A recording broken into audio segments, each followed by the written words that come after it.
Federal para fazer ITR. O que o pessoal diz para a gente? Quem tem ITR não é proprietário. Quem tem ITR não é dono. Quem tem recibo de compra e venda não é dono, não é proprietário. Quem tem uma escritura de possuidor não é proprietário, ele é possuidor. Qualquer documento que ele tiver na terra que não seja escritura pública registrada em cartório, ele é um possuidor. Ele possui aquele imóvel, ele é detentor daquele imóvel. No caso do ITR, ele paga o imposto do ITR do imóvel, mas ele não é dono do ITR. Porque se essa terra for devoluta, ela pertence ao governo. Se ela não for devoluta, ela for uma terra de escritura ventenária, daqui a pouco ele está lá pagando imposto, mas aparece alguém que vai dizer para ele, não, mas essa terra aqui tem escritura e agora nós estamos reivindicando e até vai requerer a terra comprovando que tem as escrituras. Porque a escritura só passa a não ser só morre, só não é mais do dono depois de 20 anos. Por isso que o governo existe há 20 anos. Porque quem tem uma terra e tem escritura e outra pessoa está pagando imposto, até 20 anos ele pode reclamar. Passou de 21, 22, 23, 24, 25 anos para frente, 30 anos, ele não tem mais direito de reclamar dessa terra. Então ele pega a terra definitivamente. Por isso que a escritura também tem que ter 20 anos. Microfone depois, perguntar no microfone. Aí. Aí, ó.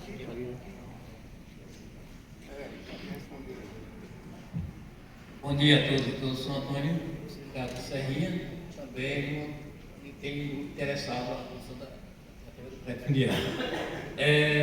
A pergunta de um dos beneficiários ontem existe uma propriedade da fazenda que é de interesse coletivo, mas o proprietário é uma pessoa, a proprietária na verdade é uma pessoa que hoje ela é incapaz. Quem tem a tutela dela é o marido. Ela tem filhos.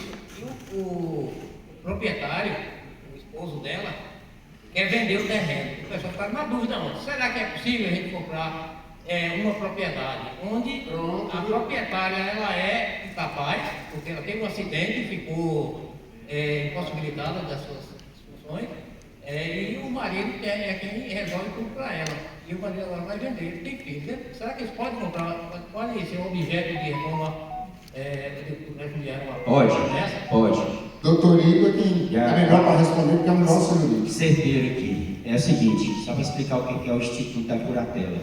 Curatela é quando a pessoa não tem capacidade de responder por si, não responde pelos atos da vida civil. Sofreu um acidente, ficou inconsciente. Então, o patrimônio dela, as coisas dela, vai ser administrado por um curador. Isso é curatela.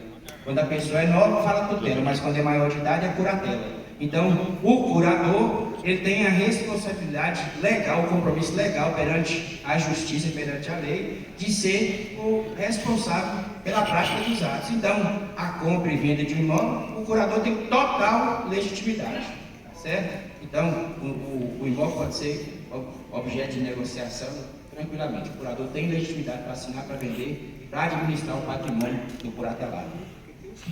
Pronto. Tem outra pergunta aqui. Jovem casado civilmente. Aí a minha resposta é: independe se é jovem ou não.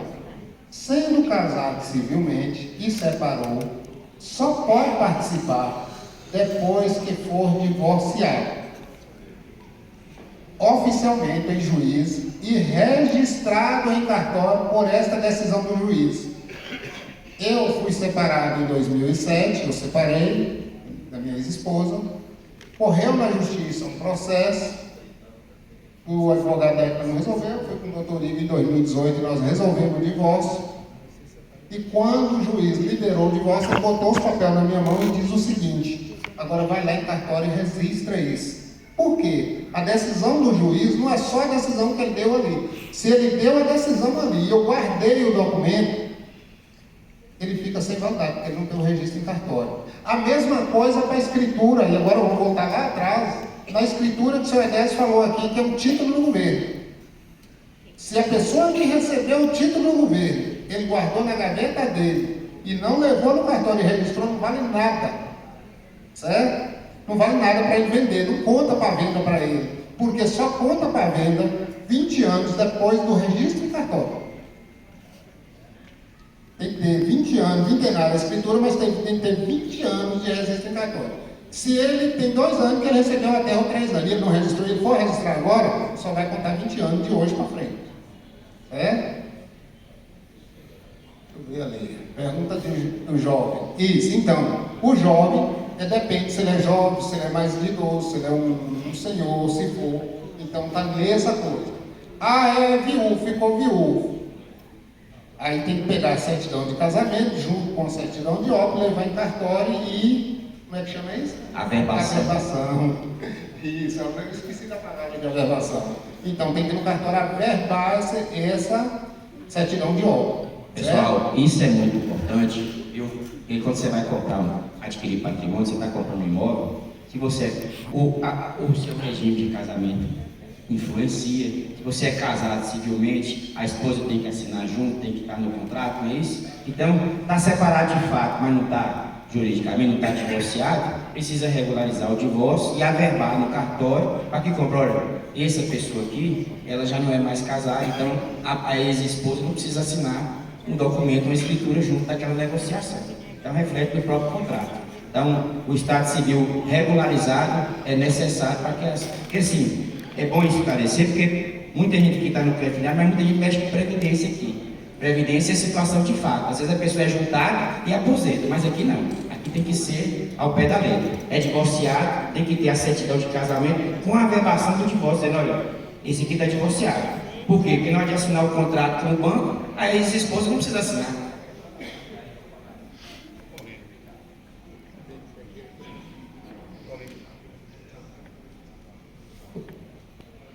No caso de quem, por exemplo, tem escritura pública, registro cartório há 10 anos, porém, anterior a esses 10 anos, pertencia a outra pessoa. E é isso, eu tenho que dizer, não pode passar por 2, 3, 4, 5, 10 pessoas, não tem problema nenhum. Desde que o último tenha ou menos 3 anos. Se tem 10, está resolvido. Bom dia, gente. Eu sou o Jesuel, sou da região Serra Geral, de Pindaí. A pergunta é a questão de valores. Como é que se dá a compra? Você faz a compra, mas quem é que vai dizer qual o real valor daquela propriedade? Tem uma equipe que faz isso ou o proprietário chega lá e fala: minha terra é X, e o governo fala: tá bom, é X, eu vou comprar por X e passar para o agricultor? Só segurar essa pergunta, porque assim, a gente dá sequência na ordem, viu, Paulo? Porque ontem teve as inscrições, nós temos que primeiro finalizar as inscrições de ontem, e se houver o tempo suficiente, a gente vai passando nas próximas perguntas. Sim, mas eu vou responder, Josué. E a gente vai responder logo. Então, quitação é endereço. Não, foi querer. Renda. Então, não existe renda, solicitação de renda para entrar no programa. Não existe solicitação de renda. O que é que não existe solicitação de renda? Porque para entrar no programa, ele precisa cumprir aquela renda que ele declara. Então, ele já declara essa renda. Quando ele vai para o SUS fazer o cadastro dele no Cadastro Único, ele já declarou qual é a renda que ele tem no ano. A maioria declara quanto? R$100, R$50. Ainda diz que é separado, ou diz que é divorciado para poder casar. E na hora que vir para o crédito fundiário, essa renda tem que aparecer de fato, porque se ele é casado, os dois precisam estar no mesmo Cadastro Único. Se os dois estiverem em Cadastro Único diferente, ou um tiver no Cadastro Único e o outro não tiver, não vai passar no programa. Então os dois têm que ir lá e regularizar no programa, botando o seu real valor. Quanto uma pessoa pode se cadastrar no Cadastro Único? Quanto eu falei aqui ontem? 3 salário mínimo. Porque o Cadastro Único não é específico para receber Bolsa Família e o Cadastro Único não é específico para as pessoas se aposentar por LOAS. O Cadastro Único é para todo cidadão brasileiro que recebe uma renda de até 33 mil e pouco, que está ali, que eu mostrei ontem também, eu não me lembro aqui agora de qual. Então, todo mundo que está, ou seja, acho que é 30 e poucos mil, é até 3 salários mínimos por ano, até 3 salários mínimos da família, não é de um CPF, é da família, por mês, pode cadastrar no Cade Único, para poder participar das políticas públicas, ter a sua conta de luz mais barata. Aí tem muita gente que diz, só pode ter a energia mais barata quem recebe Bolsa Família. Quem diz? A lei diz que é quem está cadastrado no Cade Único. E se eu recebo 3 mil e estou cadastrado no Cade Único, eu não posso ir lá receber? E aí eu dou exemplo da minha irmã. Minha irmã não está recebendo Bolsa Família, porque ela tem um valor acima de Bolsa Família, mas ela tem um desconto na conta de luz. Inclusive no período que ela passou empregada numa empresa que é a DAS Vitória da Conquista. Na DAS ela recebia um salário mínimo. Todo mês. O marido dela ainda tinha renda, porque ele trabalhava por fora. E aí ele cadastrou, foi lá e levou o Cade Único lá e ela tinha desconto na conta de energia dela. Tem uma pergunta aqui, outra lá atrás, vocês encostam aqui para pegar o microfone, porque senão o pessoal não vai entender a pergunta de vocês, porque o teatro é muito grande. Pode vir para cá, os dois, que a pergunta é junto. Bom dia a todos e todas. Eu me chamo Adenivaldo, sou da dos Brejinhos. Eu também sou assentado de reforma agrária e é o seguinte, lá a gente já quitamos a terra, junto ao Banco do Nordeste e tal, e também pegamos a baixa de hipoteca, beleza. Aí agora, a orientação que nós temos é que nós temos que fazer um georreferenciamento e tal, para poder individualizar a escritura. Você está entendendo, Paulinho? Veja bem, dizendo assim, a gente lá, nós vamos sentar de forma agrária, já quitamos a terra, já estamos baixa de hipoteca, beleza. Aí agora nós temos a orientação da SPA, que é para nós fazer um georreferenciamento, para poder individualizar a escritura, que é a coletiva, entendeu? Beleza. Aí agora o pessoal está dizendo que não vai fazer, porque não vai gastar dinheiro, que vai ficar mesmo só com o CFI e o CAF, que já tem individual de cada um, né? Que os votos já é individual, e aí fazer o INCA também individual e tocar para frente. Não tem problema com isso? Isso, sua pergunta também sobre o... Deixa eu só terminar aqui.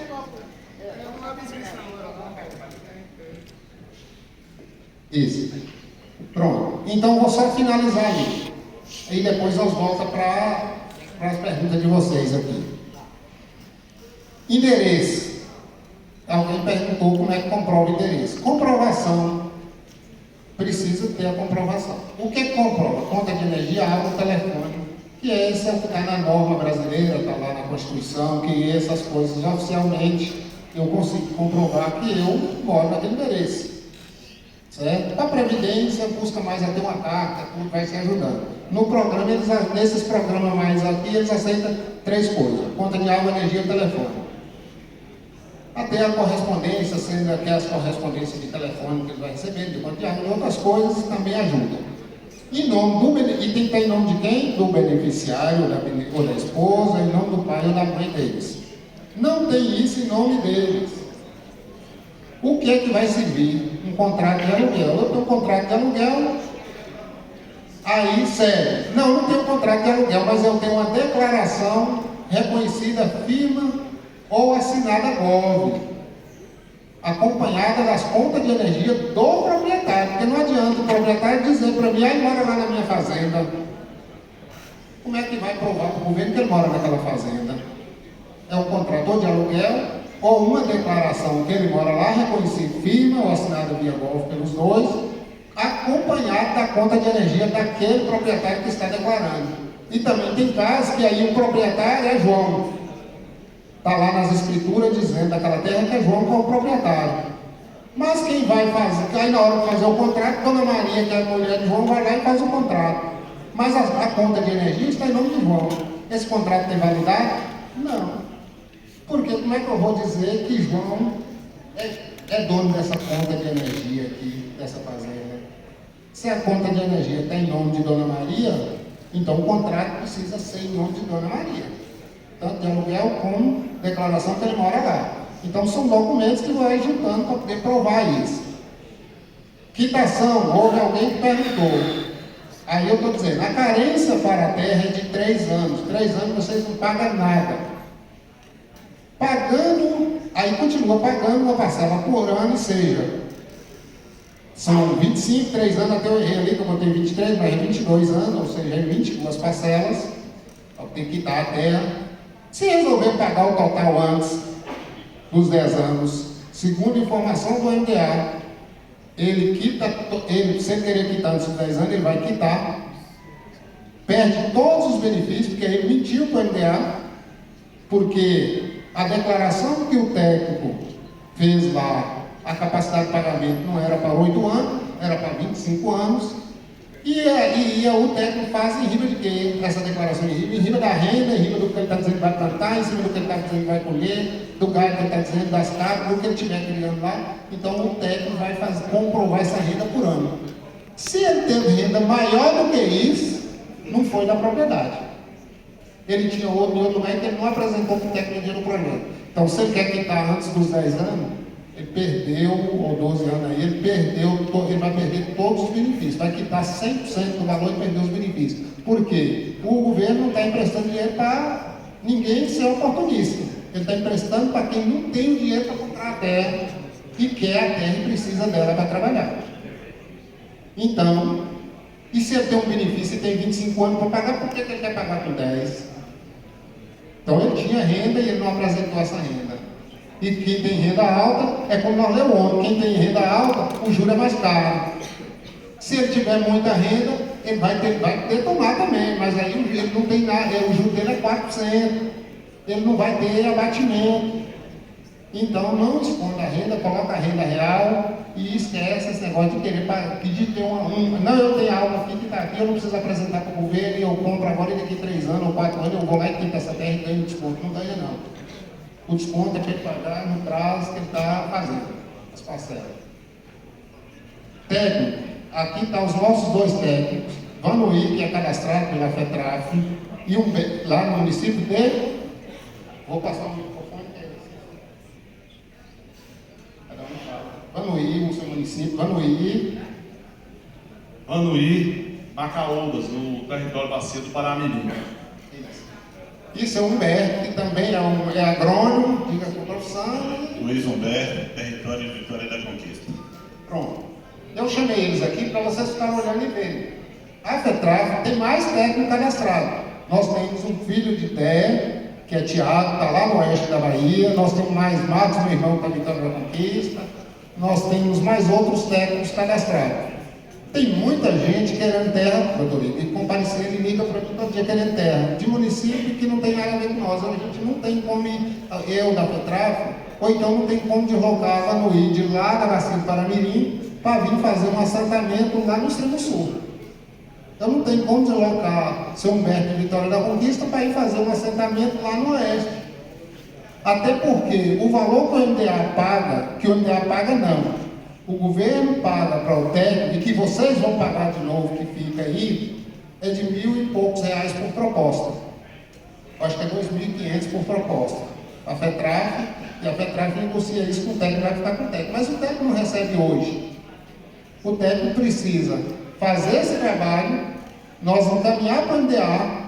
O dia que o MDA disponibilizar o dinheiro, o banco aprovou a proposta de vocês, aí é que o banco paga os valores de cartório, é que o banco paga os valores de TBI, é que o banco paga o valor do técnico, é que vai vir para o CNPJ da FETRAF, para a conta da FETRAF, a FETRAF vai passar para o técnico. Então, todo esse valor que vai ser pago, é pago no dia que o dinheiro é descentralizado para pagar isso tudo lá e você já está assentado na terra.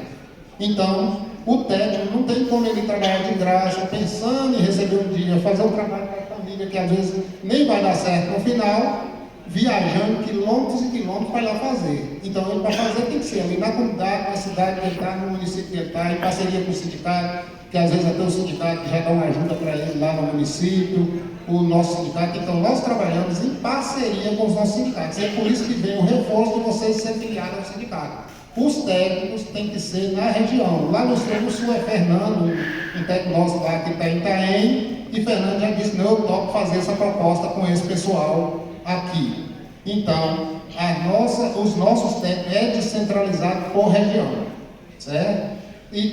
Como é que você chega o técnico no sindicato? Procura o sindicato. O pessoal do Oeste vai procurar Dé, Joalém, nossos coordenadores lá, e Tiago, filho de Dé, o nosso técnico que vai fazer essa proposta lá para eles. Então, finalizando em técnicos e finalizando isso aqui, nós vamos continuar respondendo as respostas dos nossos companheiros que fizeram aqui agora para finalizar aí.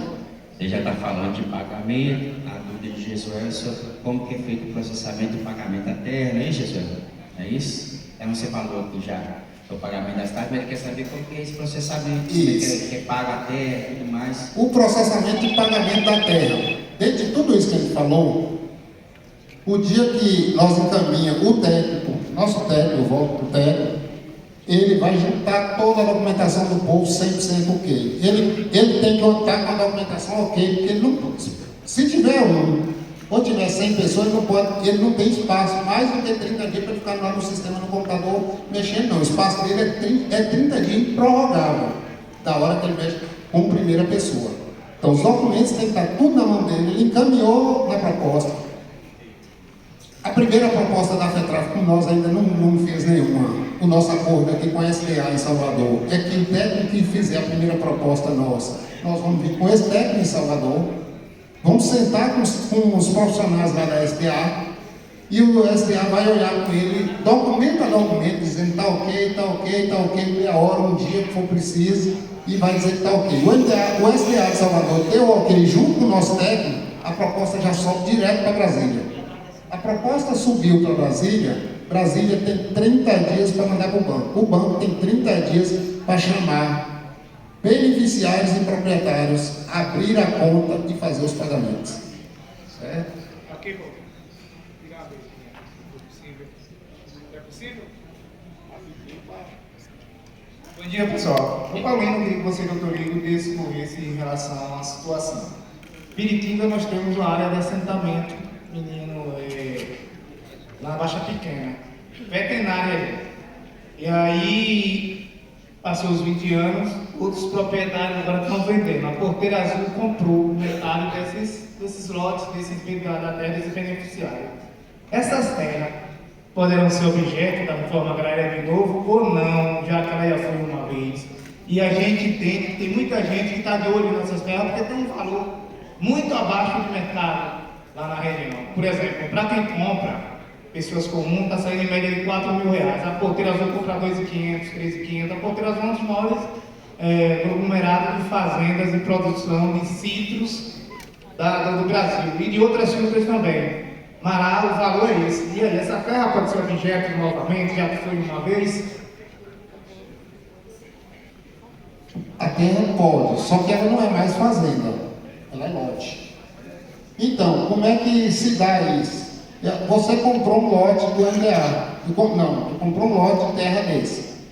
Daqui 10 anos, você já pagou 7 parcelas e você quer vender a terra, independente se já chegou no final.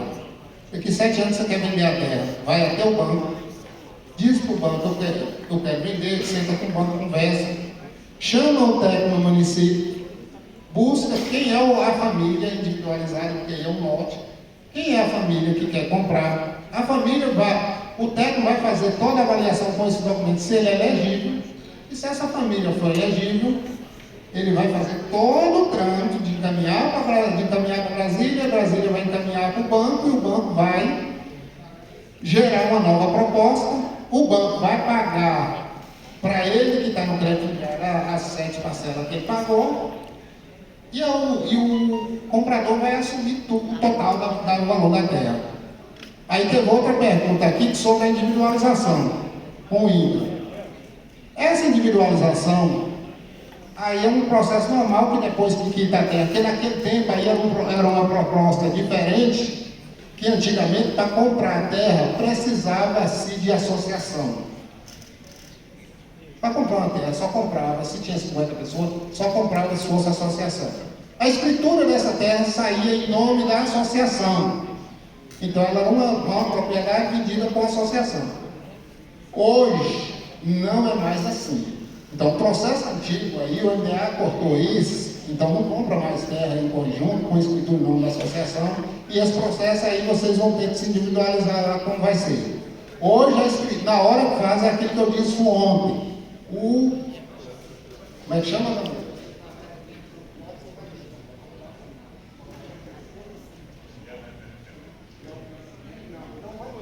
Faz certinho, mas ele não faz georreferenciamento.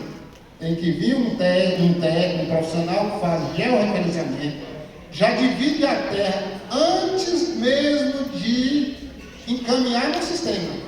O técnico que vai encaminhar e vai dividir essa terra, tem 100 pessoas, vai dividir lote de 1 a 100. Os beneficiários vão sentar e escolher, aquilo que o doutor Ito disse aqui, vão sentar e escolher. Um lote pegou capim, só capim.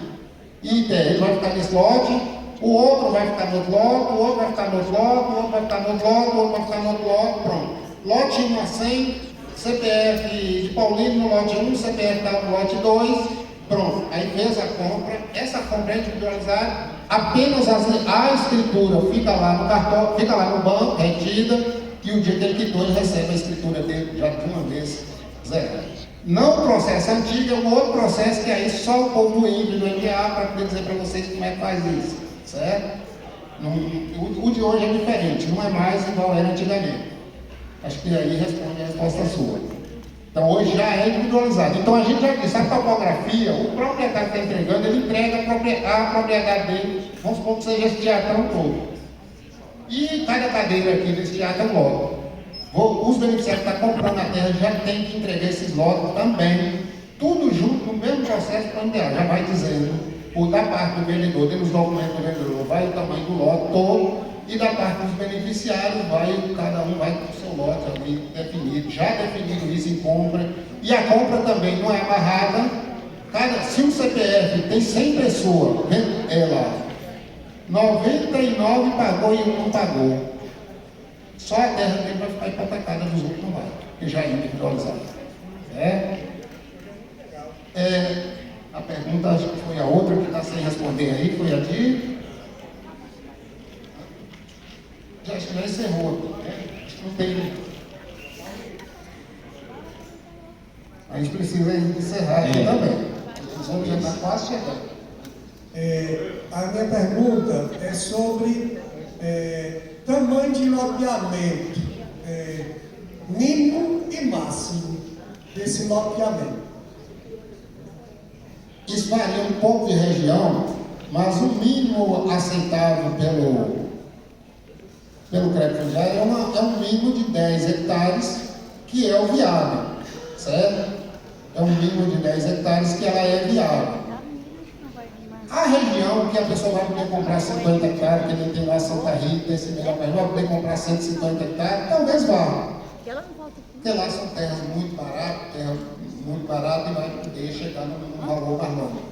Mas é um mínimo que 10 hectares, por quê? Uma terra que a pessoa está comprando, ela não pode ter impedimento em mais do que 40%.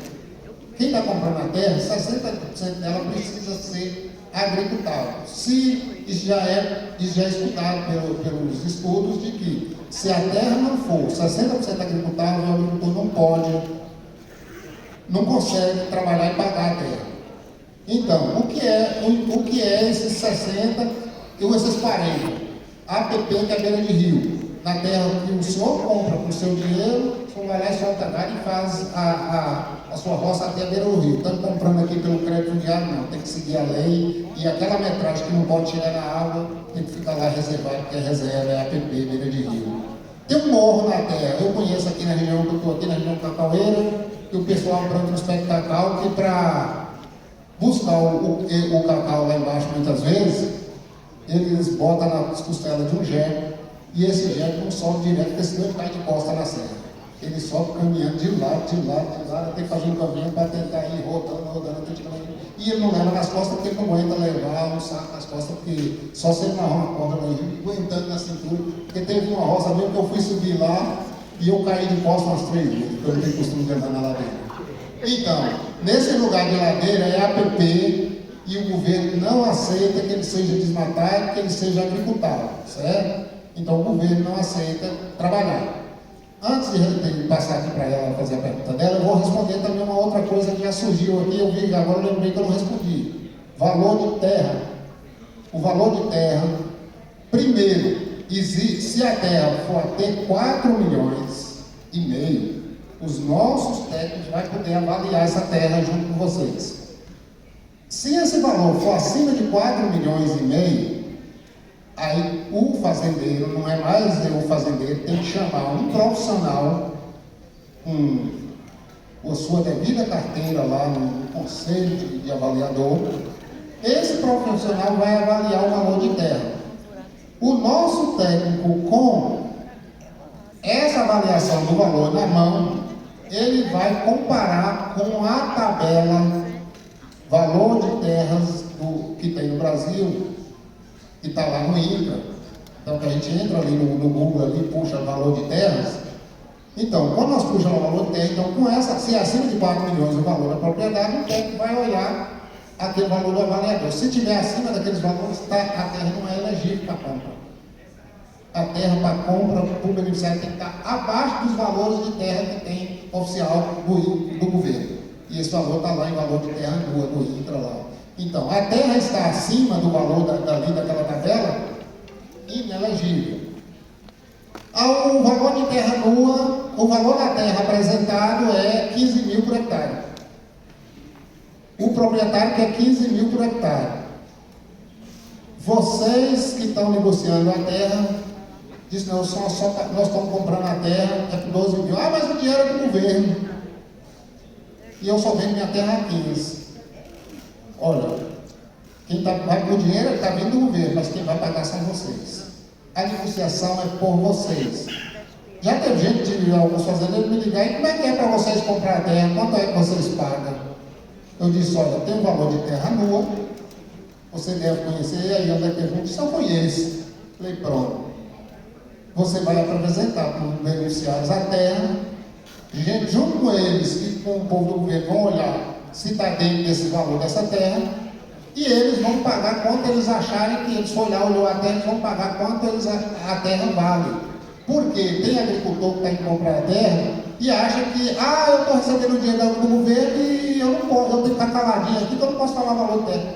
Tem sim, tem que dizer, vocês estão negociando e o dinheiro que vai pagar vocês, a dívida é de vocês. Então vocês têm que negociar. E quem negocia abaixo do valor de tabela que está lá, tem bônus do governo. O bônus aí, eles oferecem um bônus que não está aqui no programa, mas vamos supor assim, a terra vale 15 mil, vocês negociam ela por 12, o programa depois vai ofertar alguns bônus para vocês sim. A terra vale 20 mil, a tabela daquela região é de 20 mil, vocês negociam a 15, o programa depois vai ofertar programa, porque o nosso técnico, quando ele for colocar lá no sistema, tem a perguntinha. Qual o valor de terra nua da região? Aí vai lá na tabela, vai colocar o valor. Qual o valor ofertado pelo fazendeiro? Ele vai colocar o valor. Qual o valor negociado? Aí vai colocar. Tem 3 lugares para ele colocar. O valor que já está lá na tabela do governo, o valor que o fazendeiro está anunciando e o valor que vocês pagou real. Certo? Então, quanto mais vocês conseguirem negociar abaixo da tabela, no futuro vocês vão ter bônus sobre isso. Tem a senhora aqui que quer uma pergunta. Bom dia, eu me chamo Mara. Ontem foi falado sobre o dinheiro que viria parte para pagar a terra e a outra parte voltaria num CPF. Esse dinheiro que retorna para um CPF escolhido, ele é para pagar os custos de técnico, topógrafo e documentação, ou todo o restante do dinheiro do grupo vai vir para esse CPF? O dinheiro é assim, o governo está pagando. Lá o banco vai pagar as custas, a escritura, vai pagar os ITBI, que é da prefeitura, esse topógrafo que vai fazer a divisão de lote, também vai receber. Se o topógrafo disser que ele vai poder fazer o serviço de topografia, não, eu faço o serviço e eu recebo daqui 3 meses ou daqui 4 meses. Beleza. O CPF dele vai lá pro projeto e quando o governo pagar até aquele valor da topografia vai para aquele CPF. Então não é resto de dinheiro, não é sobra de dinheiro. É o dinheiro da topografia que foi para lá. Não, esse topógrafo diz que ele só faz o trabalho dele e recebe na hora. Ele até faz mais barato, mas ele só faz para receber na hora. A garantia dele é receber na hora. Então, ao invés do governo ficar pagando um pedacinho de topografia para cada um, elege um CPF que vai receber o dinheiro desse topógrafo. E pode ser dentro dos beneficiários. Só que aí, esse CPF vai receber, mas esse CPF não tem condição de pagar. Então, o que aconteceu? Cada um de vocês divide aquele valor entre vocês, pagou o topógrafo, esse CPF elegível por vocês recebe esse dinheiro e redivide para vocês, ele está indo de volta para vocês. Pagou o ITBI, a prefeitura também não tira os ITBI e deixa para receber depois. A gente sabe muito bem que qualquer prefeitura, qualquer órgão, tirou o ITBI e pagou na hora. A mesma coisa. Então todo mundo pagou, elegeu alguém para receber dinheiro de volta. Mas esse alguém que vai receber o dinheiro de volta no dia que o banco pagar daqui 3 ou 4 meses, ele não tem lá 5 mil, 10 mil, 50 mil para poder bancar essas custas. Então, tem que ser dividido entre vocês e elege uma pessoa para receber, porque o banco não vai ficar pagando um pontinho para cada um. Só isso.